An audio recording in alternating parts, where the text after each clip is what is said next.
बाप्पांचं आगमन 2 दिवसातच होईल. आता या गणपतीच्या दिवसात आपण बाप्पांसाठी मोदकाचा नैवेद्य करत असतो. पण रोज कुठले वेगवेगळे प्रकार करायचे हे समजतच नाही. त्यासाठी आज आपण इथे अगदी झटपट तयार होणारे, तोंडात टाकताच विरघळणारे रसमलाई मोदक कसे बनवायचे ते बघणार आहोत. हे रसमलाई मोदक बनवण्यासाठी खूप जास्त साहित्य लागत नाही, तसंच खूप वेळही लागत नाही. तरीही हे मोदक 4 ते 5 दिवस छान टिकतात. नमस्कार, मी स्वाती तुमचं आपल्या टेस्टी किचनमध्ये खूप खूप मनापासून स्वागत करते. हे असे मस्त मोदक बनवाल तर बाप्पाही खुश आणि पटकन होतात आणि 4 ते 5 दिवस टिकतात, म्हणून आपणही खुश, हो ना? चला तर वेळ न घालवता लगेचच या छानशा रेसिपीला सुरुवात करूया. तर हे रसमलाई मोदक बनवण्यासाठी इथे मी 1 वाटी पनीर घेतलेलं आहे. म्हणजे इथे मी 200 ग्रॅम पनीरचे तुकडे घेतलेले आहेत. आता हे पनीर आपल्याला मिक्सरमधून बारीक करून घ्यायचं आहे. यामध्ये काहीसुद्धा घालायचं नाही, फक्त पनीर मिक्सरच्या भांड्यामध्ये घालून एक 4 ते 5 सेकंदासाठी मिक्सरमधून याला फिरवून घ्यायचं आहे. पनीर किसून घेतला तरीही चालेल, पण पनीर किसून घेतला तर तो परतण्यासाठी वेळही खूप जास्त लागेल, म्हणून पनीरला असं मिक्सरमधूनच बारीक फिरवून घ्यायचं आहे. 3 ते 4 सेकंदासाठी हे पनीर मी मिक्सरमधून छान असं बारीक फिरवून घेतलेलं आहे.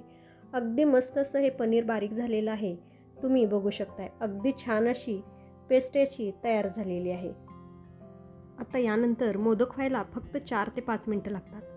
आता इथे मी गॅसवरती एक कढई गरम करण्यासाठी ठेवली आहे. आता यामध्ये आपल्याला साधारण 1 चमचा साजूक तूप घालायचं आहे.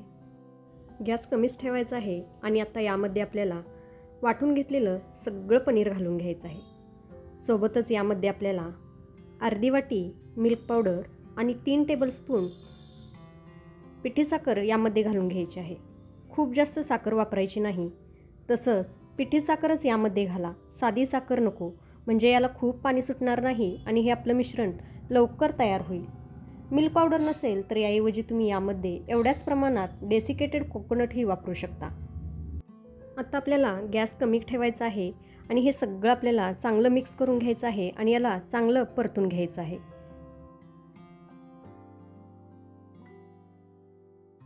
सुरुवातीचे 1-2 मिनटं याला चांगलं एकजीव करून घेतलं.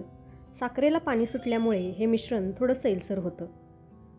साखरेला पाणी सुटल्यामुळे हे सगळं चांगलं एकजीव झालेलं आहे. आता आपल्याला गॅस मध्यम ठेवायचा आहे आणि याला साधारण 4 ते 5 मिनटं असंच परतत राहायचं आहे, जोपर्यंत हे हलकंसं घट्ट होत नाही तोपर्यंत. हे मिश्रण सतत हलवत राहायचं, म्हणजे कढईला चिकटणार नाही आणि करपणार नाही. हे मिश्रण खूप कोरडंही करायचं नाही. तर बघा, हे मिश्रण हलकंसं घट्टसर झालेलं आहे. आता या स्टेजला आपण यामध्ये केशरचं पाणी घालून घेऊ. तर इथे मी 10-12 केशराच्या काड्या गरम पाण्यात अर्धा तासापूर्वी भिजत ठेवल्या होत्या, त्या घालून घेते. गरम पाण्यात केशर भिजवल्यामुळे केशरचा रंग पाण्यामध्ये छान उतरलेला आहे. केशर घालणं पूर्णपणे ऑप्शनल आहे. आता जर तुमच्याकडे केशर नसेल तर यामध्ये तुम्ही थोडासा पिवळा रंगही घालू शकता, जेणेकरून या मोदकांना कलर छान येईल. तसंच यामध्ये तुम्ही थोडी वेलची पावडर किंवा रसमलाई इसेन्सही घालू शकता. फक्त ती या स्टेजलाच आपल्याला घालायची आहे. केशरचं पाणी घातल्यानंतर परत एकदा याला आपल्याला चांगलं मिक्स करून घ्यायचं आहे आणि हे मिश्रण कढई सोडेपर्यंत याला एकसारखं हलवत राहायचं आहे, जेणेकरून यात अजिबात ओलसरपणा राहणार नाही, पाणी राहणार नाही. हे मिश्रण एका ठिकाणी गोळा केलं की गोळा होतंय, म्हणजे आपलं मिश्रण तयार झालेलं आहे. मिश्रण कढईही सोडू लागलेलं आहे, तुम्ही बघू शकताय. आता हे तयार झालं आहे की नाही हे ओळखण्यासाठी अजून एक खूण सांगते. मिश्रणातील थोडं मिश्रण चमच्यामध्ये घ्यायचं, हलकंसं थंड होऊ द्यायचं आहे आणि हाताने याला एकत्र करून दाबून बघायचं आहे. मिश्रण हाताला चिटकत नाही, याला एक छान बाइंडिंग आलेलं आहे असं जाणवतं, म्हणजे आपलं मिश्रण तयार झालेलं आहे. मिश्रण तयार झालेलं आहे. आता आपल्याला गॅस बंद करायचा आहे आणि हे मिश्रण आपल्याला एका ताटामध्ये काढून पूर्णपणे थंड करून घ्यायचं आहे. हे मिश्रण फॅनखाली वगैरे ठेवून थंड करून घेऊ नका, हे असंच थंड होऊ द्या. हे थंड होण्यासाठी फार वेळ लागत नाही, अगदी 3 ते 4 मिनटामध्ये हे थंड होतं. मिश्रण पूर्णपणे थंड झालेलं आहे, छान रवाळ टेक्स्चर आलेलं आहे, तुम्ही बघू शकताय. आणि याचा दाबून जर गोळा केला तर तो छान एकत्र होतोय, म्हणजे आपलं मिश्रण परफेक्ट तयार झालेलं आहे. आता यामध्ये आपल्याला काजू, बदाम, पिस्त्याचे तुकडे घालायचे आहेत. सोबतच यामध्ये आपल्याला वाळलेल्या गुलाबाच्या पाकळ्या घालायच्या आहेत. काजू, बदाम, पिस्ता, गुलाबाच्या पाकळ्या घालणं पूर्णपणे ऑप्शनल आहे. आता हे सगळं आपल्याला चांगलं मिक्स करून एकजीव करून घ्यायचं आहे. तुमच्याकडे जर वाळलेल्या गुलाबाच्या पाकळ्या नसतील तर ताज्या गुलाबाच्या पाकळ्या घ्यायच्या, त्या गरम तव्यावरती 2 मिनिटं भाजून घ्यायच्या. अगदी कुरकुरीत या गुलाबाच्या पाकळ्या तयार होतात. चांगलं मिक्स करून एकजीव करून घेतलं. आता लगेचच या मिश्रणाचे आपण मोदक बनवायला घेऊयात. तर त्याकरता इथे मी असा मोदकाचा साचा घेतलेला आहे. असा जर साचा नसेल, दुसरा कोणताही साचा तुमच्याकडे असेल तर तो तुम्ही वापरू शकता. आता या साच्याला आपल्याला आतून थोडंसं तूप लावून घ्यायचं आहे. असं तूप लावलं की मोदक साच्याला चिकटत नाही. सुरुवातीला एकदाच आपल्याला तूप लावून घ्यायचं आहे, त्यानंतर नाही लावला तरीही चालेल.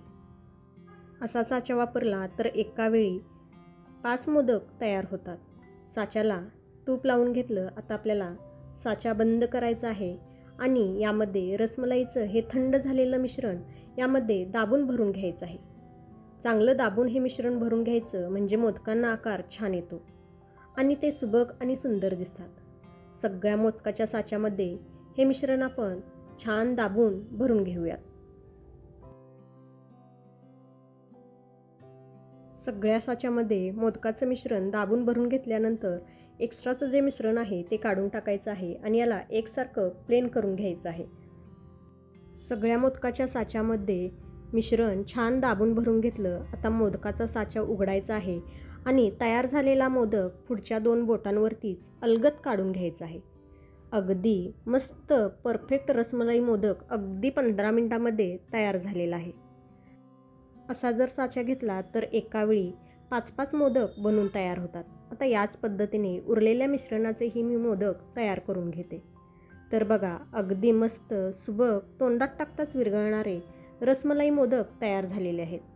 हे मोदक 4 ते 5 दिवस छान टिकतात. तर आजची ही रसमलाई मोदकाची रेसिपी कशी वाटली हे मला कमेंट करून नक्की सांगा. चॅनलवरती नवीन असाल तर प्लीज टेस्टी किचनला सबस्क्राईब करा. रेसिपी आवडली असेल तर प्लीज लाईक करा, आपल्या प्रियजनांसोबत शेअर करा. तसंच व्हिडिओला हाईप करायलाही विसरू नका. परत भेटू अशाच एका छानशा रेसिपीसोबत. तोपर्यंत मस्त खा, टुमटुमीत राहा. Bye bye. Thanks for watching.